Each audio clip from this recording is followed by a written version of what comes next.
Good morning and welcome to our speakers, Juan Cruz and Juan Gonzalez, as well as to all of you who are joining us from around the hemisphere. I'm Cindy Arnson, the director of the Latin American program, and I'm delighted to welcome you to this discussion of the very consequential US election that will take place in November and what that will mean for US relations with Latin America and the Caribbean. If you'd like to ask a question of either of our speakers, please send a tweet to our Twitter account at LatAmProg, and we'll take as many questions from the audience as we can. Juan Cruz and Juan Gonzalez are both top authorities on US relations in the hemisphere, and each has a distinguished record of US government service. Juan Cruz is currently a senior advisor and consultant to multilateral organizations, as well as to private firms and consultancies working in the region. He retired from the US government in 2019 after almost 35 years of service, most of it in the region, with postings in Brazil, Colombia, Guatemala, Honduras, Mexico, Panama, Peru, and Venezuela. His last assignment was in the Trump White House, where he served as special assistant to the president and senior director for Western Hemisphere Affairs at the National Security Council. Among other things, Juan is a native of Puerto Rico.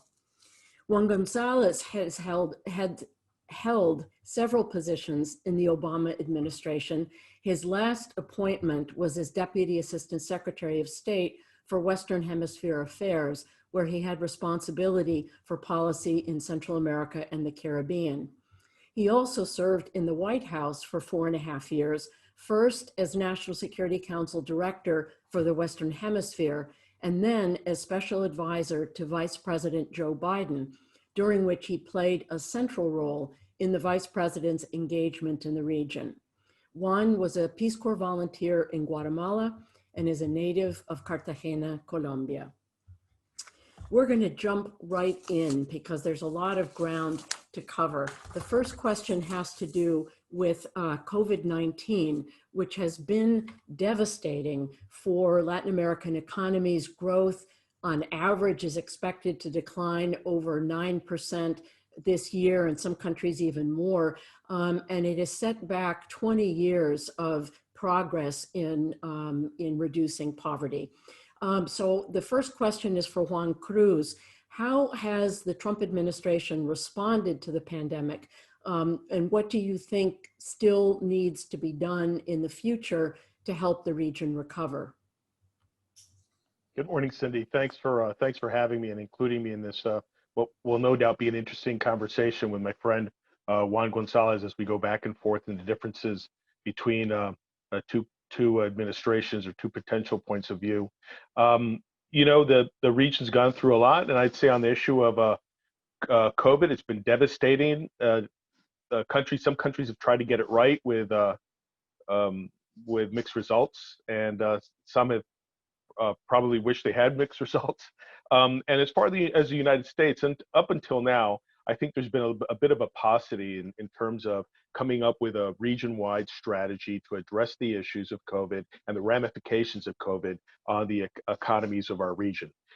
What we've seen up till now, however, has been a very magnanimous gesture by the United States in providing respirators and PPE equipment, oftentimes, both through our embassies and AID and the U.S. military, the kind of thing that's very signature United States. But beyond that, I'm not privy to sort of the direction that will be taken. I think obviously that we need to assist somewhere in the economic realm to buttress and reverse some of the 9-10 months of economic downfall in the region. But quite honestly, I don't think we have a strategy, or we haven't developed the strategy domestically to address the issue of COVID. And so I don't know that there's been a tremendous amount of thought extending that to the region.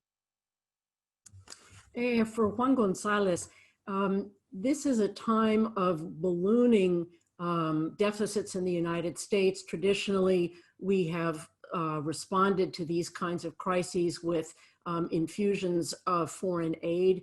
What do you think a Biden administration would do in response to the pandemic to help economies recover?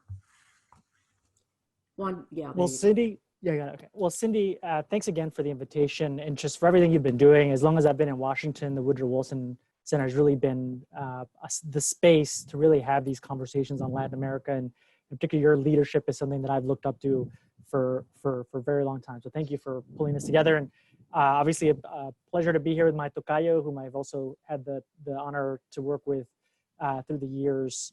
I got to say at the outset here is that I am speaking in my personal capacity. I don't represent the views of the Biden campaign or of Joe Biden, but I can talk a little bit about just my experience with him. And on just the deficits that you mentioned here, I want to build very briefly on what Juan said, is maybe give a wake-up call on COVID-19 to the listeners here and to the region. I think that those that think that we can just wait this out really don't understand what we're undergoing. Particularly if you look at the United States, the challenges, if you look at what is going to be likely a 2-stage vaccine that has to be transported at minus 70 degrees Celsius and will have to be re-administered most likely every 2 years, you think about the ability to deliver something like that, the challenges that the United States and more developed countries are facing. And then you think about Latin America and where, frankly, we have to talk about Brazil, Mexico, Nicaragua, Venezuela have tried to ignore this issue, and there've been way more deaths than have been reported publicly. The large level of informality that exists in Latin America, the lack of social safety nets, and as you, Juan and Cindy, so very clearly stated, you've had this middle class that was holding very tenuous ground during the years of prosperity for the region are just falling right back into poverty. You have to ask yourself, is this something where the governments of the region are going to take very seriously the failures in their development model to create those protections for their populations, to make sure that they're investing in reducing poverty in a sustainable way, and actually making sure that they're not just letting people die on their own, but actually trying to address that. That I think will have a very clear impact on the future of the region, and those countries that I think do take this very seriously and organize a serious response are going to recover. The other ones, I think, and I fear, are going to be stuck in a cycle of contagion, outbreaks, and restrictions. They'll open up again. There'll be major contagions. This is something we're going to be dealing with in the United States for roughly 2.5 years when it comes to actually delivery of the vaccine. And the implications on Latin America are not ones that are going to be over in the next 6 or so months. So very briefly to answer actually your question, Cindy, this is also, I think, an opportunity for the United States. Whereas you have countries like China that are issuing loans for vaccines, they're not capable of organizing a coordinated response to make sure that countries are able to build the health systems and delivery systems for the vaccine. They're not capable of coordinating regional hemispheric action to make sure that we're rebuilding our economies. A lot of that is going to be the major debt overhang that the region is facing and will continue to face. The impacts on vulnerable subregions like the Caribbean, but also Central America, and the migratory impacts that's going to have directly on U.S. security and prosperity. But also, of course, using this opportunity to make sure that we're defending the democratic tradition of the hemisphere and making sure that we're bolstering those democratic institutions that have characterized Latin America and the Caribbean for over 100 years.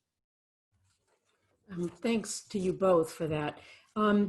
Next question is about the Monroe Doctrine. For Juan Cruz first, at various points over the last 3.5+ years, high-level U.S. officials from both the State Department and the NSC have invoked the early 19th century Monroe Doctrine as an important principle in U.S. policy towards the hemisphere. So Juan Cruz, what does the reassertion of the Monroe Doctrine mean, and how do you think that message has been received in the region? Well, naturally, Cindy, the issue of the Monroe Doctrine has become very controversial, especially since the renunciation of the doctrine in previous administration.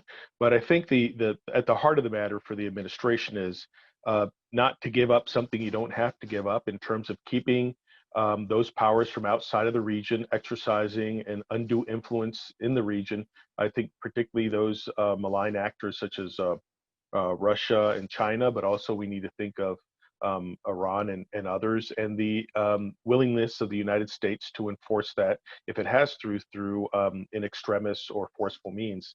The idea isn't to evoke this piece of its birth. It comes from a colonial or anti-colonial act and a quid pro quo between the United States and Europe at the time, and I think this has nothing to do with that piece of the doctrine. It's basically what takes place in Europe or outside of the region should stay outside of the region, and in the region. It's not that we're the big brother in the administration, but in fact, if we have to protect the region from actors outside the region, we will. And I know it has a much more negative connotation, and it's sort of the big brother and enforcing or bullying. I don't know that that's necessarily what the administration's invoking in this.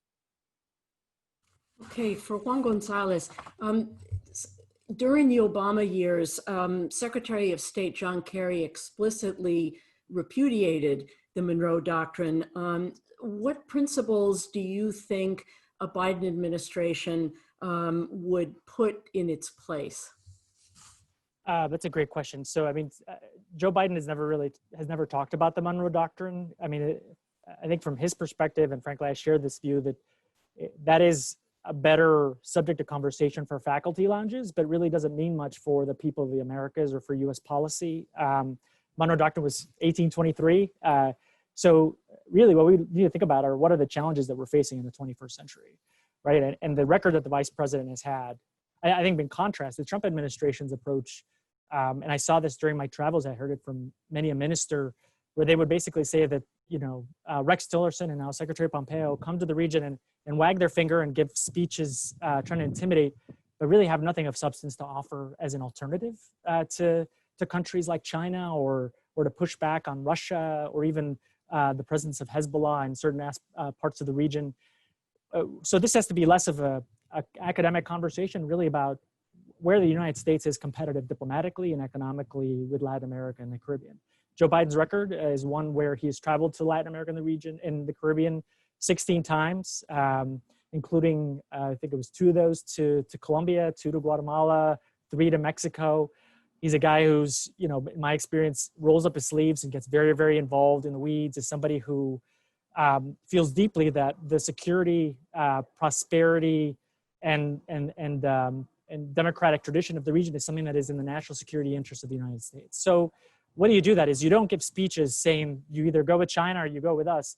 You provide an alternative, right? And what that means is a U.S. that focuses less on what the Trump administration has done, which has been a return to Cold War era-ism by talking about Venezuela, Cuba, and Nicaragua, which is frankly not a Latin America policy. It's a South Florida strategy at the expense of everything else. When it comes to U.S. policy, we should be building less walls and investing much more in the economic prosperity of our neighbors, starting with Mexico, which is a very important partner. It's our Canada, when we're thinking about North America, we're talking about number 1 and number 3 trading partners for the United States. Those need to be central to our foreign policy and our economic engagement agenda.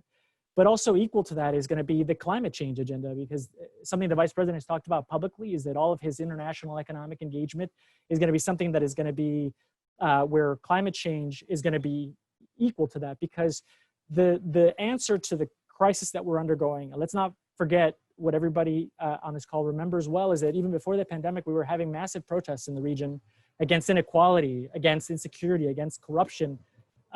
We have to make sure that when we're investing in the recovery of the region, we're investing in the technology of the future. It's not enough to go back to being commodity dependent. When you have a global energy transition underway, a Colombia that is 20% dependent on fossil fuels, a Mexico, a Brazil that are dependent on fossil fuels, you need to help prepare these governments for the future of economic competition in the world.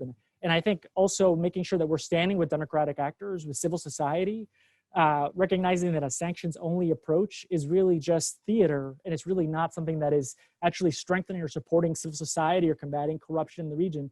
And so to the extent that the United States is investing, putting skin in the game, making sure that we're helping the region with the tools necessary to come back from this crisis stronger than before, is really where the United States has the most influence relative to outside actors. Last point I'll mention, Cindy, is that when you have people, countries from other parts of the hemisphere, if they're investing in the prosperity, security, and democratic well-being of Latin America and the Caribbean, that is actually something that is aligned with U.S. interests, and we should welcome that. But clearly there has to be a rules of the road by which foreign actors come in here, and that's something that is not something the U.S. is prescribing. It's something the people of the Americas are demanding, which is transparency, accountability. They want a firm commitment to combating corruption. And frankly, when I think about the role of China in the region, I think that they actually exhibit everything that is wrong right now with Latin America and the Caribbean. Juan, thanks for that. I'd like to pick up on a couple of the threads that you mentioned. First to Juan Cruz, you were one of the architects early on of the Trump administration policy toward Venezuela and Cuba. Together with Nicaragua, those three countries constituted what John Bolton coined as the troika of tyranny. That's a direct quote. What was the administration trying to achieve in Venezuela and Cuba and Nicaragua, and has reality conformed to your expectations? That's for Juan Cruz. Thank you, Cindy. I mean, those are the three vexing problems of the region, the three problems that we have, and three of the examples, as Juan Gonzalez points out, of the opposite trend in the region, the lack of democracy. And the administration set out to do a few things, and I think it would place all three countries, controversially, all three countries in the win column. First of all, on something like Cuba, the administration, the president early on as a campaign promised that it would reverse the normalization, so-called normalization policy with Cuba. And he did that. And he did that in the first 6 months. And so, whether you agree with it or not, it was a stated policy, a policy followed through with an policy that they would cite in the administration as a success. And also ultimately putting the hurt on Cuba. Right now, Cuba's suffering tremendously economically, and we've seen some reverberations of that in Cuba, and what it signifies. Again, I think that the administration would cite that as among some of the successes to be able to put the regime back on its heels. On an issue like Venezuela, a little more complex in that the administration faced what, quite honestly, was 18, almost 20 years of failed or weak or anemic policy on Venezuela for numerous reasons. The U.S. under both Republican and Democratic administrations had failed to hit the right rhythm on Venezuela, and what we witnessed as a result was an ever deteriorating situation where we were victimized. We were part of those elements that were put in the crosshairs by Chavez. And so we tried virtually everything for those 18 years. If you look at it, benign neglect, ignorance, but we didn't try, giving it back to them. And I think the administration wanted to break out and make sure this is something very genuine from the president, that we were going to push back on the Venezuelans and push them hard. And so while you may, if you wanted to define the Venezuela policy as a lack of success, well, it's a lack of success in that we haven't yet achieved those goals, but it's not a lack of success in being able to muster determination, bring multilateralism to the forefront, work with allies, push back on a regime hard, make them pay for the mistakes and the violations of human rights and everything else that they've done, and ultimately make your objectives clear, the restoration of full democracy in Venezuela, even if the path to that is a little hazy and hasn't yet been accomplished. But what I would add to that is gone are the days of appeasement and I think mixed messages and confusion. And Venezuela has been one where you don't have to doubt where the U.S. lies on the issue of Venezuela. It's come out hard, and I think that the administration will be looking for a second administration to bring the football across the line. I would also add on the issue of Nicaragua. It's tough for too many years and for a lot of reasons, and we've known that the Ortegas were able to perpetuate themselves in power through a lot of machinations and electoral trickery and the subjugation of the formal opposition parties. But what we've done subsequently is to draw a line, create hardship, isolate the Nicaraguan regime, and eliminate the business of usual of tolerating bad behavior. I think this is, while again, this is not something that you can claim victory because we're not there yet, they're on the right path. And that's, I think that's, well, I'll say to cover those three countries. Great, thanks, Juan. For Juan Gonzalez, the Obama administration, as Juan Cruz was mentioning, moved to normalize the relationship with Cuba and also began a policy of individual sanctions against corrupt and abusive officials in Venezuela. How do you think a Biden administration approach would differ, if at all, from the Trump administration's approach to Cuba and to Venezuela? And also with respect to policy towards Nicaragua, which holds presidential elections in next year. Well, thanks, Cindy. I got to say, the only, I think, decision by the Trump administration that I think is redeemable is the appointment of Juan Cruz as the senior director, because he's actually somebody who brought knowledge and experience and a thoughtful approach to foreign policy. Not sure he was always listened to, but I think Republicans and Democrats breathed a sigh of relief when we saw that Juan Cruz was going to be in the job to start out. And look, there are things I agree with Juan here, is that anybody who thinks that we can just rewind to the world before January 2017 does not understand the current context, that you're going to have a president of the United States that is going to be very much focused on getting the U.S. economy back on track, combating the pandemic, and trying to repair the damage around the world caused by the Trump administration. The idea that we're going to, and again, this is my personal view, that we're going to invest the two most precious commodities, time and political capital, that a president has to just go back to the way things were with Cuba, does not understand our current context, right? And same thing with Venezuela. But here's the critique. When it comes to sanctions policy, I think first, it was actually the individual sanctions started under the Obama administration, something that Vice President Biden pushed for. He actually strengthened the sanctions tools that Treasury had, more so than the 2014 Venezuela legislation written by Senator Menendez asked for. But when you try to develop sanctions policy, you got to recognize one thing. Number one is nowhere have sanctions led to regime change. There's not one example that anybody can offer where that happened. Two, when you're developing a sanctions regime, you have to think about what is the desired outcome, right? What do you want to get to? If regime change is definitely not what's going to be achieved, how do you use sanctions as a part of a broader strategy? One tool as a part of a broader strategy. Number three is, can the regime adapt to the sanctions pressure, as countries like North Korea have adapted over time? And then lastly, you have to make sure that sanctions are not unilateral, the way that this administration has executed them, but rather a multilateral approach. And when you do that, is you have to figure out what mix of sanctions, or what sanctions regime is one that can build common cause with the countries of Europe and Latin America who support using sanctions to pressure for progress on human rights and to combat corruption. Unfortunately, this administration's approach to sanctions and into Venezuela specifically has been a lot more about South Florida than it really has been about helping the Venezuelan people. And what I mean by that is that despite numerous calls by Republicans and Democrats for temporary protected status for Venezuelans, this administration has continued to deport Venezuelans.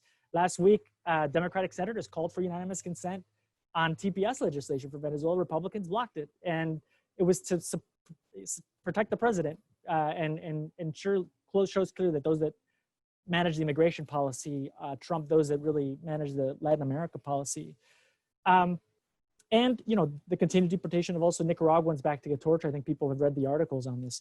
But when you look at the subject of Venezuela and Cuba briefly, because I know I'm talking for a while, is again, sanctions as a tool, not as the strategy itself. Thinking about how you build a broader multilateral coalition. TPS for Venezuela has to be done immediately. You have to take the humanitarian situation seriously compared to Syria, where the Obama-Biden administration leveraged $6.5 billion, something to the tune of $650 million, but this administration is chump change when you compare the enormity of the crisis the Venezuelans and its neighbors are facing. And then, exactly as Juan said, is pushing toward free and fair elections in the country, but that pressure has to continue. And then on Cuba, I think Secretary Kerry, when he talked to Oppenheimer a couple of weeks ago, hit the nail on the head, is that there was disappointment that the Cubans missed an opportunity, particularly when it comes to human rights. But I think we have to recognize here that the Obama policy toward Cuba at its core threatened the hard line on both Cuba and in the United States to make this a polarizing issue. So engagement is not something we were doing for Cuba, it was something we were doing to Cuba. Diplomatic engagement is not a gift, is actually a tool for the United States to advance its interests. Will Biden go back to the Obama era policy? Senator Harris has said no, he will not, because today's context is very different. And so there are certain things that are in the unilateral interest of the United States, particularly on travel and remittances that we need to do, making sure those remittances don't end up in the pocket of the regime. And then beyond that, it's about having a conversation. But I don't think we can flip a switch back, especially since the Cuban people are suffering the worst crackdown under the Trump administration since Bush, which was probably one of the worst periods that they have suffered. Thank you. Thanks. Let's move a little bit closer to home, Mexico. The Trump administration, for Juan Cruz, the Trump administration successfully renegotiated the North American Free Trade Agreement, ratifying the USMCA. Mexican President López Obrador, AMLO, came to Washington recently, his first trip outside of Mexico, and praised President Trump as a friend of Mexico. So for Juan Cruz, what do you think is the unfinished business in the US-Mexican relationship, and what kinds of issues do you think might come to the fore in a second term? Cindy, interestingly enough, I think that the relationship between the administration and two different administrations in Mexico has surprised everybody. The administration, again, would place Mexico in the win column. You have, as a student of Mexico, if you look back in our sometimes uneven relationship with our closest neighbor, what we find is that probably, arguably, for the first time in our history, we've had a different kind of relationship with Mexico. If you go back to maybe Miguel de la Madrid and President Ronald Reagan, they had a great personal relationship and they clicked, but it didn't transfer to their teams or the two nations. Or if you look probably the warmest part in our history since the Mexican Revolution was under Bush 43, where the highly impressive Bush team and the very impressive Fox team were very close, and we reached heights in the relationship never before seen. Probably a product of the fact that Fox was a tremendous historical anomaly, the first time a non-pre person had reached the presidency in post-revolutionary Mexico. So you have like until that time, probably the best relationship possible. And then we have one that defies all the rough rhetoric and the narrative that was uncomfortable and everything between the two countries, where Peña Nieto administration and the current Trump administration became so intertwined, and the relationship and the bilateral relationship so close that I would challenge anyone. I think I counted that during less than 2 years of the Peña Nieto administration, we had the foreign minister of Mexico, or the foreign secretary of Mexico, be in the Oval Office in the White House well over 100 times. And I would beg to say that kind of access, that kind of liberty, that kind of interaction has never existed previously between the two countries. And it did influence the way the U.S. thought and decisions that were made. I want to highlight that because that's something now that has in some ways translated to the AMLO administration, where we have an affinity between the two leaders and an environment between the two countries that quite honestly defies a lot of prognosticators, right? This is a situation none of us could have fully imagined. So the environment is set. The Mexicans in two different administrations are prepared to work with this administration. We've seen what, if you come together, what that could produce, something like the USMCA. So as to your point about what's next, I think that for the Trump administration, they'll still be seized on two issues: the issues of immigration, particularly coming from Central America, and secondly, law and order and issues of combating narco trafficking and the ravages of drug, the failure of the drug war, and what it means for the U.S. population. So I think in a second term, you're going to see a lot more focus on that. I think as they've looked at accomplishments and setting the groundwork and a firm foundation, the administration is going to look for a way to capitalize on that and bring to fore, precisely the two issues that they're probably most interested in on Mexico. Thanks. For Juan Gonzalez, what do you think has been ignored by the Trump administration, and how might that shape a U.S. approach to Mexico under a Biden administration? That's a tough question to answer, Cindy. So look, I do have to take issue with Juan's characterization of the bilateral relationship. I think what you have here is a relationship of convenience where Mexico has been cracking down on immigration. There are tens of thousands of people that are along the U.S.-Mexico border on the Mexico side as part of the Remain in Mexico program, in shanty towns, many victims of criminal armed groups. And at the same time, the United States, which under this administration cares very little about matters of corruption, human rights, press freedom, really ignores some of the, I think, problematic trends that are taking place in Mexico. And I think the calculus, perhaps, on the part of the Mexicans, again, my personal opinion, is that they have to avoid pissing off the President of the United States, because he has shown his willingness to just close down the border to trade and the flow of people. And doing that, recognizing that if Joe Biden is elected, that he's going to be the adult in the room, be much more responsible about managing the bilateral relationship. They're not wrong. You're not, I don't think, going to see Joe Biden threatening to close down the border on a whim. On the USMCA, let's remember that President Trump, as many people have called him, has been an arsonist firefighter, where he's created the crisis along the border and then created the USMCA as a way to resolve a crisis that he himself created. If you look at the ITC analysis, it really is not 0.35% to US GDP is not dramatic. And there weren't major changes in the agreement other than adding a technology chapter and then what Democrats fought for, which was stronger labor protections to make sure that US workers were protected, and that when it comes to prescription drugs and on the environment, there were serious commitments. So the agreement is where it is because of Democrats and Speaker Pelosi. When you step back at the bilateral relationship under a Biden administration, as many folks know, the Vice President led the high-level economic dialogue on Mexico. It's something where he saw that U.S.-Mexico economic cooperation had to be central and a priority for the United States.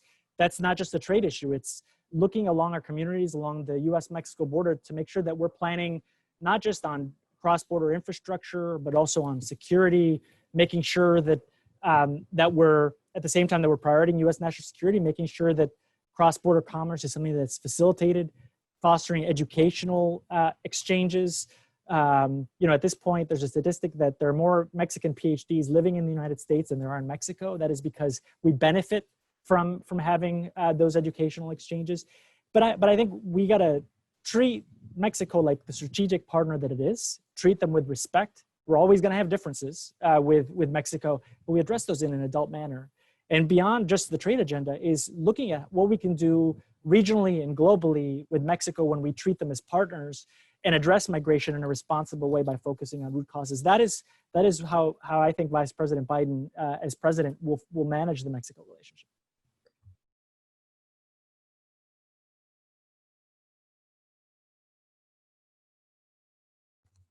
There we go. Let's talk for a moment about Brazil. President Trump and Brazilian President Jair Bolsonaro have had a close personal relationship, and they share a very similar approach to handling the COVID-19 pandemic. Juan Cruz, aside from the personal affinity that exists between these two presidents, do you think there's been any content in the U.S.-Brazil relationship in the Trump years?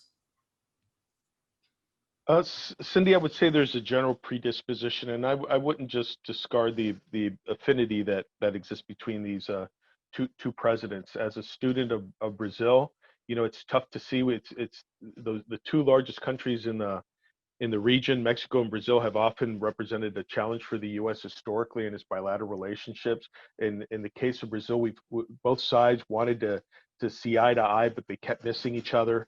There are multiple examples in the history of two ships passing in the night, and I think that this is for the first time in a real deep and marked difference in the approach. The Brazilians have been exceedingly acquiescent, friendly, flexible, and trying to match policies with this administration. It does matter that that the two presidents get along and have a positive view of each other, and it extends to their teams and the makeup of the Brazilian team and the preparedness of the U.S. team to find avenues of commonality with Brazil. And I think that the perfect example of that is Juan talks about the travel of Vice President Biden to the region. Look at the multiple travel to Brazil by this administration, including by the Vice President Pence himself, and of course Pompeo on more than one occasion. And the fact that he just traveled there this past week with an objective of comparing notes with the Brazilians over the issue of Venezuela and the lot of the Venezuelan migrants there, and the situations, everything from drug policy and so forth. So I think the situation's ripe for really important decisions and to move forward between two countries. I don't think that's been fully exploited, but I do know that the Brazilians themselves have been working on an agenda that might prove absolutely compatible to the administrations in terms of everything from issues of defense and military cooperation and logistics and space and so on and so forth. So I think that the conditions are right, and it's just for both sides to exploit. And I would venture to say that I hope this is a change for the better for long term, and regardless of who is president in Brazil, but nonetheless, we should take advantage of the circumstances that we have in the positive environment created by both countries for the bilateral relationship. Thanks. I'd like to remind everybody, if you have a question, please send it to our Twitter account @LatAmProbe. Okay, Juan Gonzalez, for you on Brazil, you mentioned in your comments earlier the importance that Vice President Biden attaches to the issue of climate change. This is a time of fires of unprecedented destruction of the Amazon rainforest. Do you anticipate that would be a central focus of a Biden administration policy vis-a-vis Brazil? Absolutely. And to coincide with a lot of what Juan said, is countries like Mexico and Brazil matter globally for US interests. It's not just a regional issue. And these are countries that, whether or not we agree with them, share the same ideological perspective, or maybe if we have a lot of issues that we have to work through, we have to recognize that these are the countries that, when you look beyond the G7, they're incredibly relevant. And I would say on Brazil, which is the largest exporter of food, is a country that is not just relevant from a bilateral perspective, but whether you're talking non-proliferation, whether you're talking food security, kind of multilateral cooperation at the United Nations, and then climate change, there's no better bridge between the G7 countries and the G77 countries, and obviously the G20 countries, than countries like Brazil that are economies that right now are suffering for various reasons, but that in the medium to long term are going to be increasingly relevant on global issues.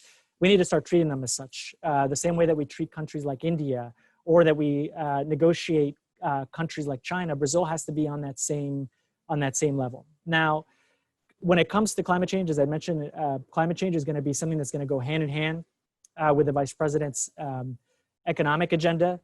And so for those countries, regardless of whether it's Brazil, Mexico, or others that are ready to really show leadership on this issue, to listen to science, to work in unison to make sure that our economies are competitive and prepared for the impacts of climate change, those countries are going to find common cause with the United States. And they're going to be ones that are going to be welcome to the table. They're going to be our partners on everything from developing better climate finance tools, making sure that those countries that are impacted from the pandemic are ones that are investing in 21st century technologies to help prepare for the changes that we're going to be facing over the next couple of decades. And Brazil there's no better partner than Brazil on this.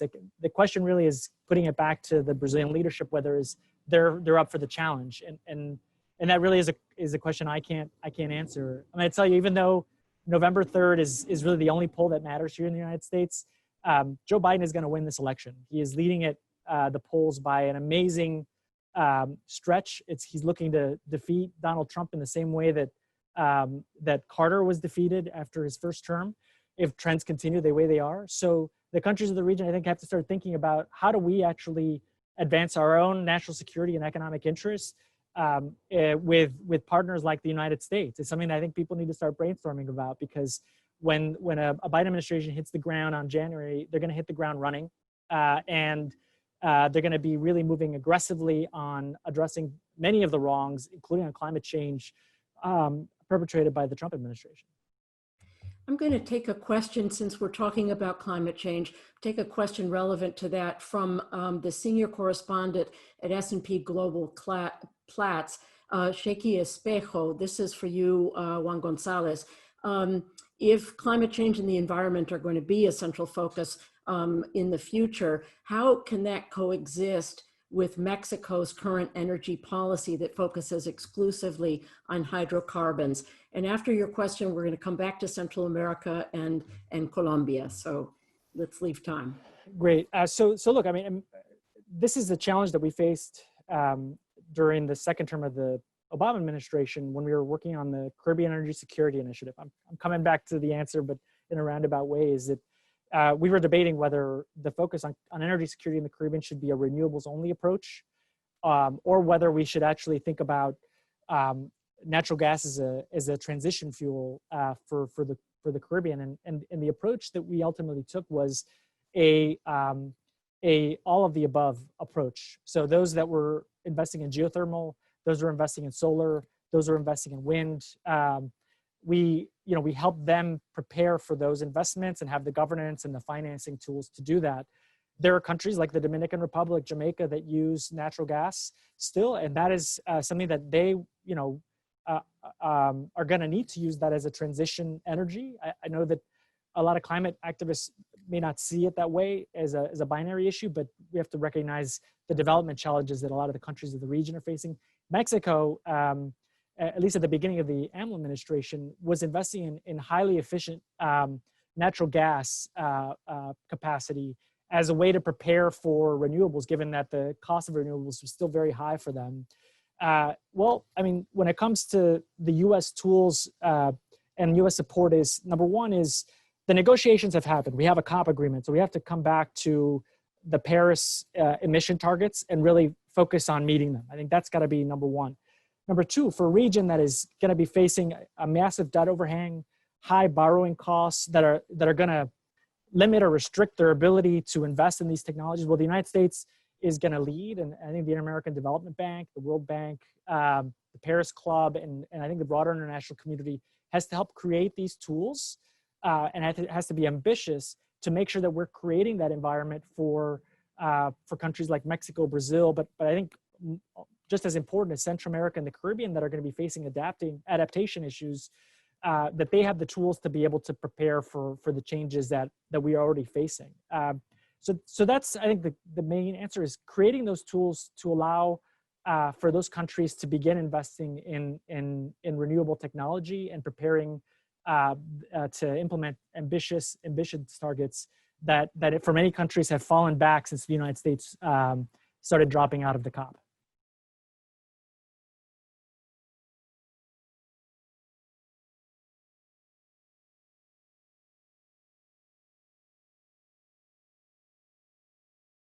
I think you're on mute, Cindy. Thank you. My goodness. Let's move to Central America. The focus of the Trump administration in the US relationship with Central America has been almost exclusively focused on migration.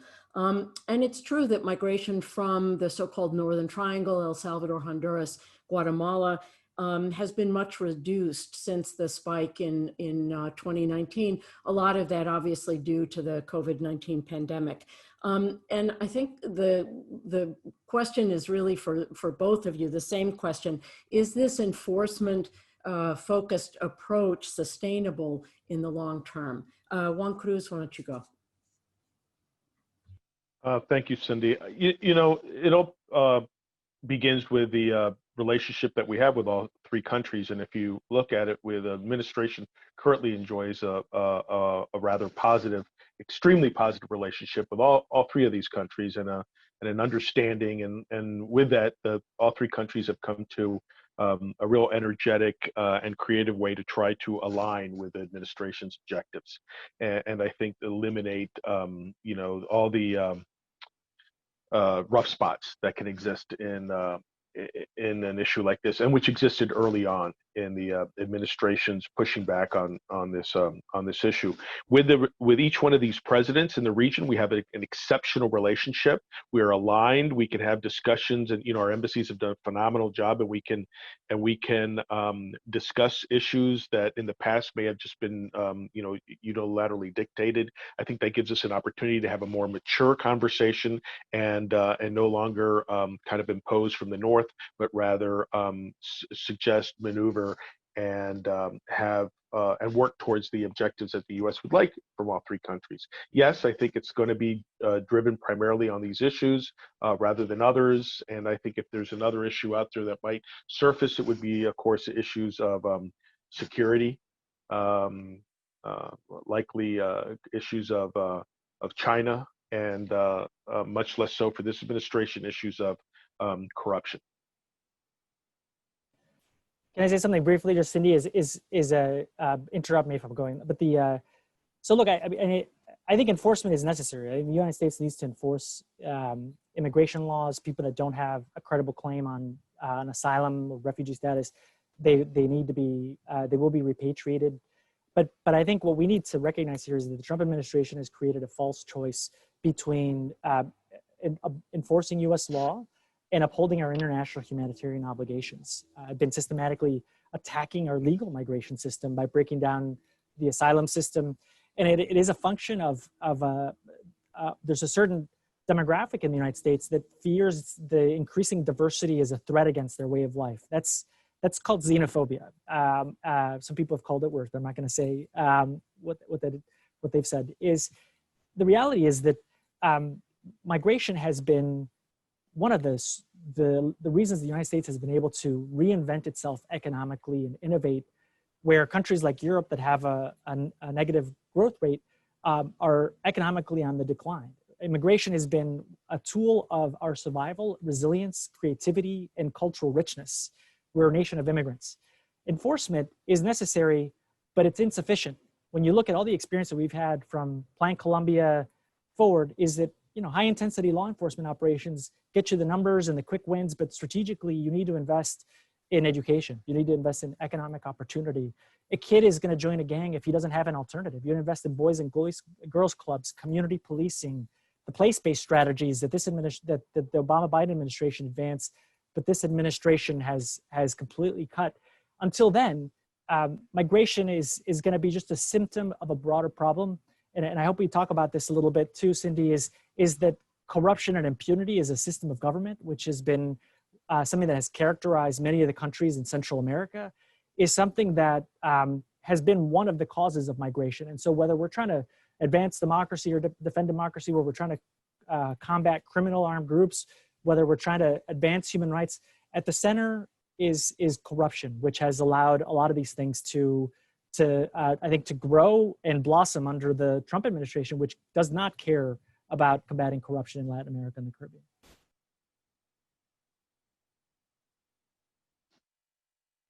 Sorry.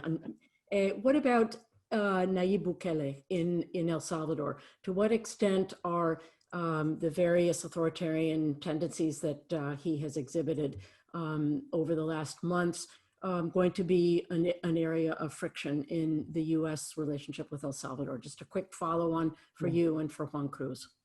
Well, look, I think that Biden's record on Central America has been that, you know, he's single-handedly pushed this nearly $1 billion package through the U.S. bureaucracy. He is somebody that is going to meet the political will that the leaders of the region invest in addressing these issues. But for him, combating corruption is central. And so we're going to want to have conversations with all three governments to make sure that that is something that is a priority. And where we find common cause, we're going to work together with the governments of the region. I'm sorry, not the Biden administration will work with the governments of the region. But we can do more than just work with governments, right? We can, the three things to combat corruption and criminality is we have to make sure that we're defending the fiscales, the prosecutors that are essentially going out there as courageous as they are, almost as martyrs in the face of what has become institutional corruption in these countries. We need to defend them. Number two, we need to invest in and engage with civil society. Civil society, at the end of the day, is the best defense mechanism and the best way to promote democratic governance and transparency. So civil society should be a key element. It's something that Biden prioritized as vice president. And then last but not least is rule of law institutions. And I don't mean just transparent and vetted police, for example, but making sure that you have judicial institutions that are transparent and that are functioning and that give everybody equal access to justice. You want to have accounting systems, tax systems that are transparent and are not subject to corruption. You want to have, customs agencies. You want the government to work for the people that elected it, and that requires a renewed and reaffirmed approach to the matter of combating corruption. Hey, Juan Cruz, do you have anything to add specifically about El Salvador or anything in response? And then I just have one comment on El Salvador, and it's to, I'd like to raise a word of caution with Bukele. He's been placed in a really tough circumstance, and I think he had the support of the people in a great election, and what that represents in a country like El Salvador, which we can't take for granted. But also the issues that he's decided to. He's a law and order guy, and he's really tough, but he's got to be very careful. He a couple of these things have been raise an eyebrow and concern. He doesn't want to ruin what he has. He has he's already he's got chalk on the cleat. He's stepped up on the line, and I think that I applaud all the tough things he's had to do, but he will absolutely get this wrong and run crosswise with the United States, no matter what administration. If our worst fears were to come true, I get the inclinations that he has, and in Central America, those things are not uncommon. But the fact is, you got to be a good president to everybody, and the burden of carrying the vote that put him into office. But I see a tendency to run right up against the line, and if he steps over that line, I really wish he'd take caution. Also, I'd recommend to him to widen and broaden his circle of advisors. I think he would benefit from multiple optics and people whispering in his ear, or maybe saying it out loud in a venue that would give him like a wide assortment of decisions to choose from, and so that he doesn't have to rely on himself and hasn't really thought of the repercussions of some of these measures that may seem just a bit much. Thanks. A question about Colombia, and then we're going to take a question that's come in on Venezuela. The U.S.-Colombian relationship is one that is long described, I think, by Republicans and Democrats as the result of a bipartisan consensus. President Duque has been very outspoken and in support, for example, of the candidacy of Mauricio Clara-Corone to the IDB presidency. Now Clara-Corone has been elected. Do you expect that the emphasis of U.S.-Colombia relations would differ in a second term for Trump or in a Biden administration, or will the traditional issues of counter narcotics, fighting organized crime, implementing the peace process, spurring U.S. investment, will those kinds of things change? We'll take Juan Cruz and then Juan Gonzalez. Cindy, I think you said it there. I think that also the administration is happy that it sees an opportunity for Colombia to get back on track on the issue of eradication, something that separated the administration from Colombia for quite a while. You know, it's an issue. The issue of drugs and fighting drugs are very close to the president's heart. It's an authentic view of his, and so he's not going to drop it. And the fact that the Colombians are back on track and we're in agreement is, I think, helps those friends and supporters in both countries relax a little bit. But the fact is that that the devil is in the details on this eradication business when we get back on track and we have a way forward. But it's not going to be back to the future. Also, the long list of challenges that the Colombian government faces, and now exacerbated by a response to COVID and trying to help the country recover from the economic and social impacts of COVID. And of course, Juan discussed earlier the issue about a few countries in the region haven't seen a resurgence of its population protesting inequality. Colombia was one of those countries. The whole situation caught all of us by surprise. Not to mention the leadership of those countries, but we just saw recent demonstrations that might reignite this with an issue of police treatment of a man and death of a man in police custody. So the long list of challenges that Colombia has, it's not the first time Colombia's had to confront these sorts of things. I have great confidence in Colombia, the Colombians, law enforcement, and of course their ability to solve their own problems. But we've been great partners, irrespective of ideology, and we need to continue to do that in a way that the Colombians feel that they're supported, and we continue to help them provide the right and left parameters to do things the right way and abide by everything that we would expect from them. Yeah, thank you. Great. Juan Gonzalez, specifically, do you think that there would be a greater emphasis on the peace process as there was during the Obama years? And do you think that there will be ongoing pressure on the issue of fumigation? So, I mean, it's when it comes to the peace accord, I think we recognize that the peace accord is an agreement that was negotiated by the Colombians.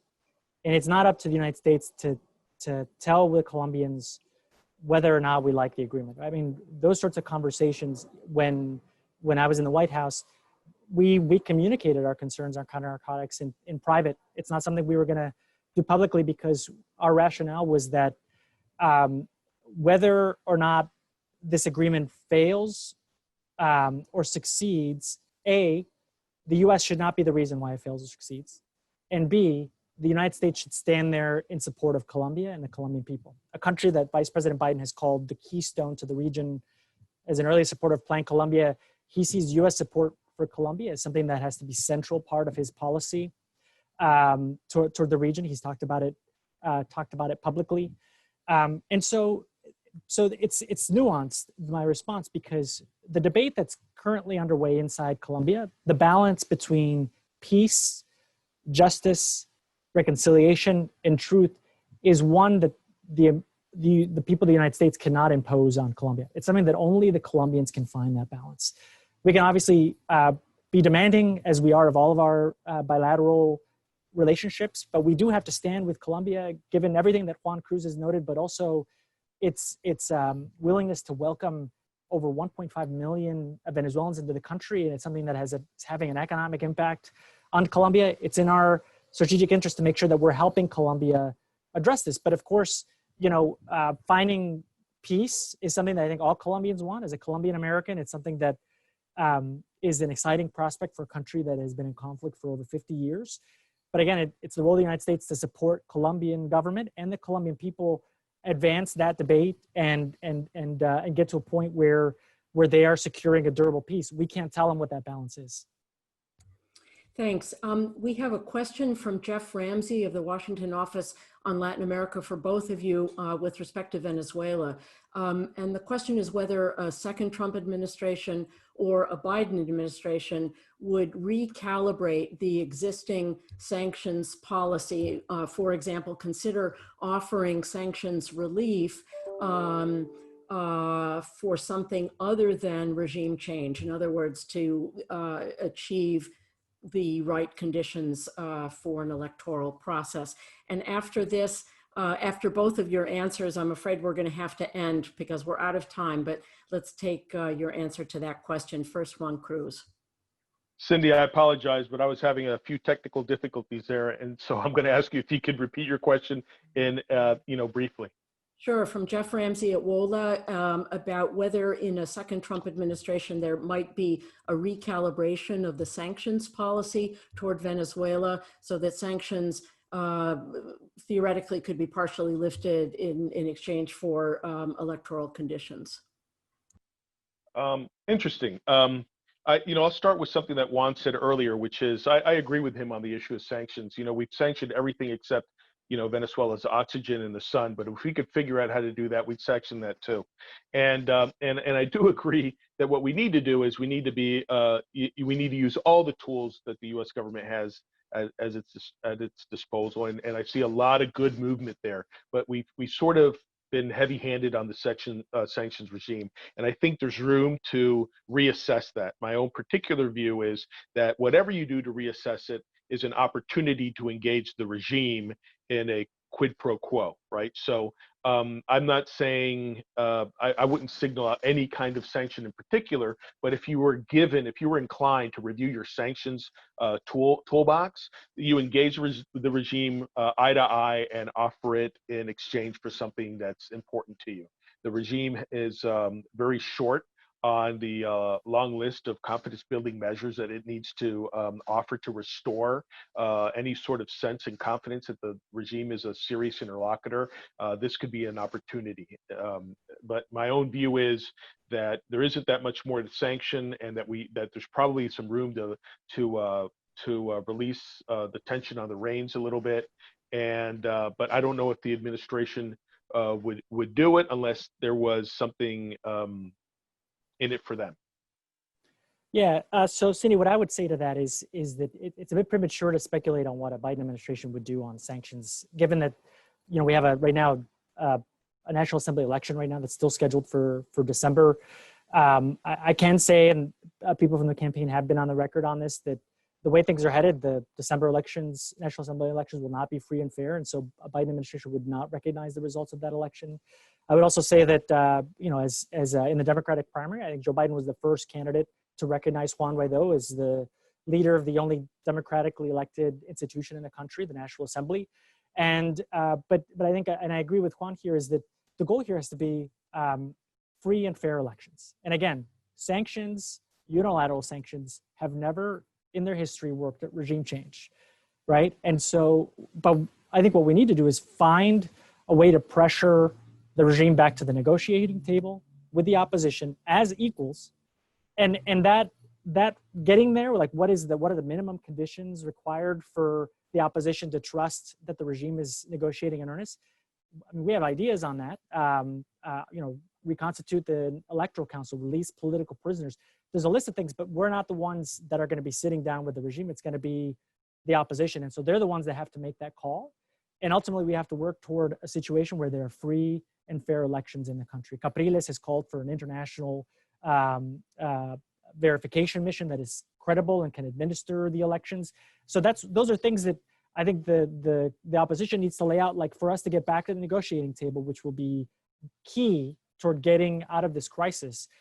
They're going to be the ones that have to set those conditions, and then they need to negotiate in earnest as partners to see the way forward, because the current situation is one that, number one, is only going to aggravate the suffering of the Venezuelan people, and B, is not going to achieve regime change. I'll finish with this. Joe Biden has this saying where he says, you never back a person into a corner where their only way is over you. And so doing, creating this expectation for the United States under the Trump administration is basically telling the opposition what to do is not how this works. It's the opposition and the Venezuelan people are the ones that really should be determining their future, and the United States is then there to support them in their efforts to be protagonists of their own future through free and fair elections.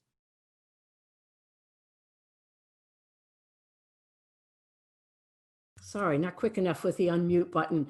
Thanks so much to Juan Cruz, to Juan Gonzalez for an engaging conversation about a number of the important issues, certainly not all the important issues. There's a lot of things that we haven't touched on, Argentina, Chile, the Caribbean, lots of issues in the hemisphere that we don't have time to cover in 1 hour. But thank you for your honesty, for your willingness to engage in this conversation. Thanks to those who have listened in. The video of this event will be on our website shortly. Thanks so much to the entire Americas team at the Wilson Center, as well as to my colleague, Beatriz Garcia, and of course, the entire AV staff. So thank you for joining us. Thank you, Cindy. Thank you, Juan. Ciao. Thanks, Cindy. See you, Juan. Okay, take care.